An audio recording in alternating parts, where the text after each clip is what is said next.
कूजन्तं राम रामेति मधुरं मधुराक्षरम् आरुह्य कविताशाखां वन्दे वाल्मीकिकोकिलम्। वाल्मीकिर्मुनिसिंहस्य कवितावनचारिणः शृण्वन् रामकथानादं नयाति पराङ्गतिम्। यः पिबन् सततं रामचरितामृतसागरम् अतृप्तस्तं मुनिं वन्दे प्राचेतसमकल्मषम्। गोष्पदीकृतवारीशं मशकीकृतराक्षसं रामायण महामालारत्नं वन्दे नीलात्मजम्। अञ्जनानन्दनं वीरं जानकी शोकनाशनं कपीशमक्षहन्तारं वन्दे लङ्काभयङ्करम्। भवतां समेषां श्रीमद् वाल्मीकि रामायण पारायण उपक्रमे हार्दं स्वागतम् अभिनन्दनं च। इदानीं बालकाण्डस्य 50 सर्गः आरभ्यते। इस सर्ग में श्री राम आदि का मिथिलागमन, राजा जनक द्वारा विश्वामित्र का सत्कार तथा उनका श्री राम और लक्ष्मण के विषय में जिज्ञासा करना एवं परिचय पाना, यह सब वर्णन वर्णित है। ततः प्रागुत्तरांगत्वा रामस्तौमित्रिणा सह विश्वामित्रं पुरस्कृत्य यज्ञवाट यज्ञवाटमुपागतम् यज्ञवाटमुपागमत्। तदनंतर लक्ष्मण सहित श्री राम विश्वामित्र जी को आगे करके महर्षि गौतम के आश्रम से ईशान कोण की ओर चले और मिथिला नरेश के यज्ञ मंडप में जा पहुंचे।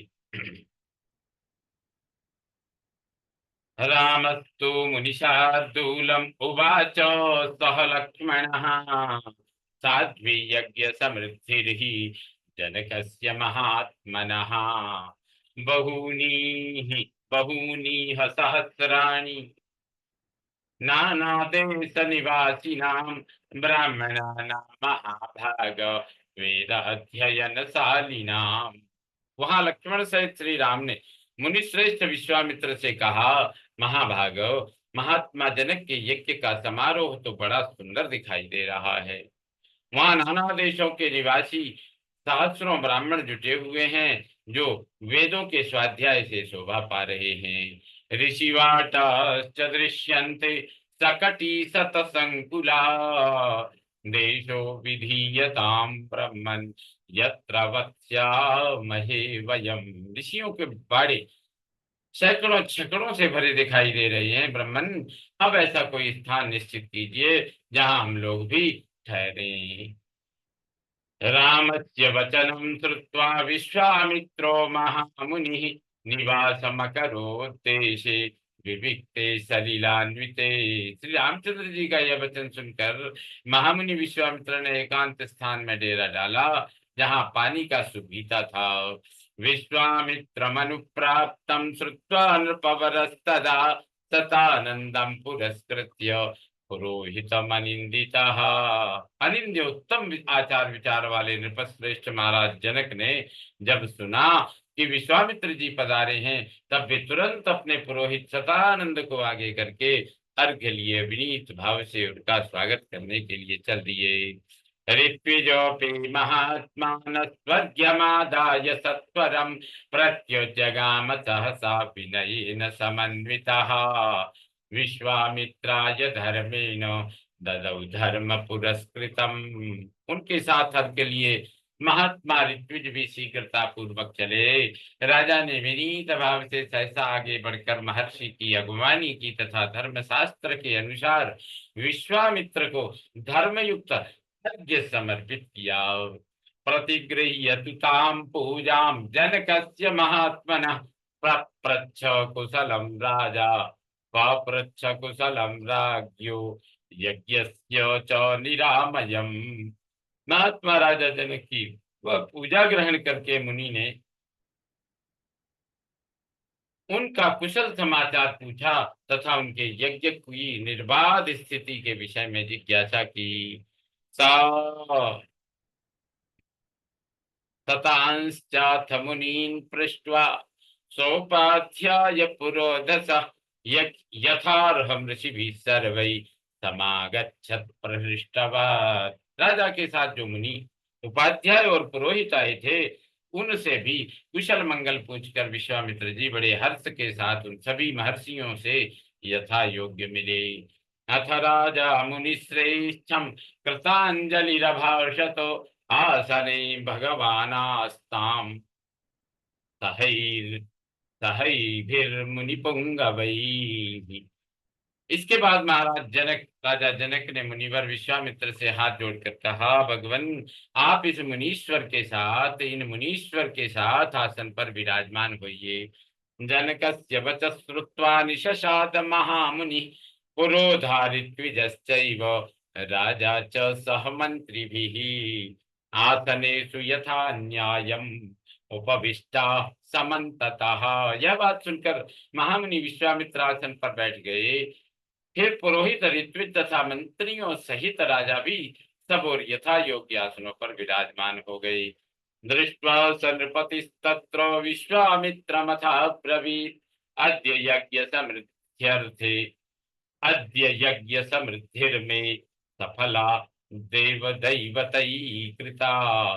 तत्पश्चात राजा जनक ने विश्वामित्र जी की ओर देखकर कहा, भगवन आज देवताओं ने मेरे यज्ञ का आयोजन सफल कर दिया। अद्य यज्ञ फलम प्राप्तं अद्य यज्ञ फलम प्राप्तं भगवद्दर्शनान्मया धन्योऽस्म्यनुगृहीतोऽस्मि यस्य मे मुनिपुंगवः यज्ञोपसदनं ब्रह्मन् प्राप्तोऽसि मुनिभिः सह। आज पूज्य चरणों के दर्शन से मैंने यज्ञ का फल पा लिया। ब्राह्मण, आप मुनियों में श्रेष्ठ हैं। आपने इतने महर्षियों के साथ मेरे यज्ञ मंडप में पदार्पण किया है, इससे मैं धन्य हो गया। यह मेरे ऊपर आपका बहुत बड़ा अनुग्रह है। द्वादशाहं तु ब्रह्मर्षे दीक्षा माहुर्मनीषिणः ततो भागार्थिनो ब्रह्मन् दृष्टुमर्हसि कौशिको। ब्रह्मर्षि, मनीषी ऋत्विजों का कहना है कि मेरी यज्ञ दीक्षा के 12 दिन ही शेष रह गए हैं। अतः कुशिक नंदन 12 दिनों के बाद यहाँ भाग ग्रहण करने के लिए आए हुए देवताओं का दर्शन कीजिएगा। इत्युक्त्वा मुनिशार्दूलं प्रहृष्टो वदनस्तदा पुनस्तं परिपप्रच्छ प्राञ्जलि प्रयतो नृपः।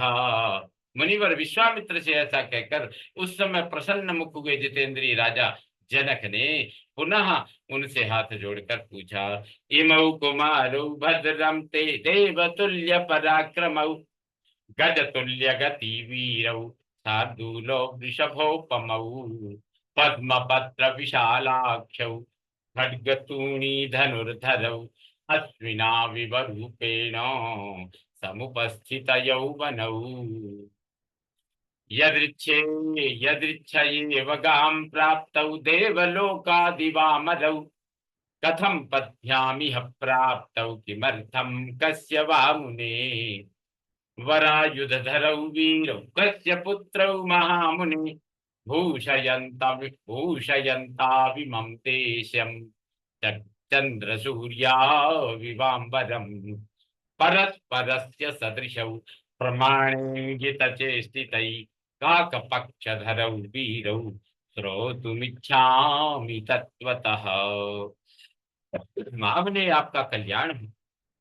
देवता के समान पराक्रमी और सुंदर आयु धारण करने वाले दोनों वीर राजकुमार जो हाथी के समान मंद गति से चलते हैं, सिंह और ताड़ के समान जान पड़ते हैं, प्रफुल्ल कमल दल के समान सुशोभित हैं, तलवार, तरकस और धनुष धारण किए हुए हैं, अपने मनोहर रूप से अश्विनी कुमारों को भी लज्जित कर रहे हैं, जिन्होंने अभी अभी यौवनावस्था में प्रवेश किया है, तथा जो स्वेच्छानुसार देवलोक से उतरकर पृथ्वी पर आए हुए 2 देवताओं के समान जान पड़ते हैं, के पुत्र हैं और यहाँ कैसे, किस लिए अथवा किस उद्देश्य से पैदल ही पधारे।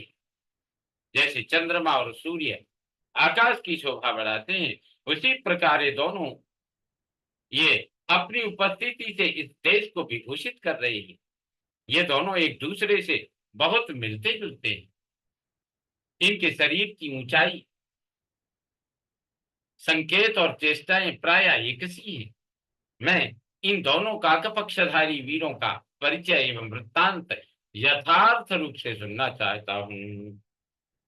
तस्य तदवचनं श्रुत्वा जनकस्य महात्मनः न्यवेदयदमेयात्मा पुत्रौ दशरथस्य तौ।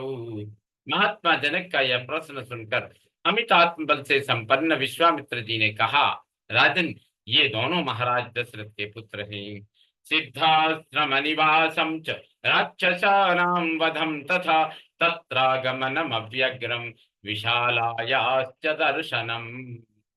अहल्या दर्शनं चैव गौतमेन समागमं महाधनुषि जिज्ञासां कर्तुमागमनं तथा। इसके बाद इन्होंने उन दोनों के सिद्धाश्रम में निवास, राक्षसों के वध, बिना किसी घबराहट के मिथिला तक आगमन, विशालापुरी के दर्शन, अहल्या के साक्षात्कार तथा महर्षि गौतम के साथ समागम आदि का विस्तार पूर्वक वर्णन किया। फिर अंत में यह भी बताया कि आप यहाँ रखे हुए महान धनुष के संबंध में कुछ जानने की इच्छा से यहाँ तक आए हैं। एतत्सर्वं महातेजा जनकाय महात्मने निवेद्य विररामाथ विश्वामित्रो महामुनि। महात्मा राजा जनक से ये सब बातें निवेदन करके महातेजस्वी महामुनि विश्वामित्र चुप हो गए। इत्यार्थे श्रीमद् रामायणे वाल्मीकि आदि काव्ये बालकांडे पंचाशत् सर्ग संपूर्णतां याति। ओम पूर्णमदः पूर्णमिदं पूर्णात् पूर्णमुदच्यते पूर्णस्य पूर्णमादाय पूर्णमेवावशिष्यते। ओम शांति शांति शांति।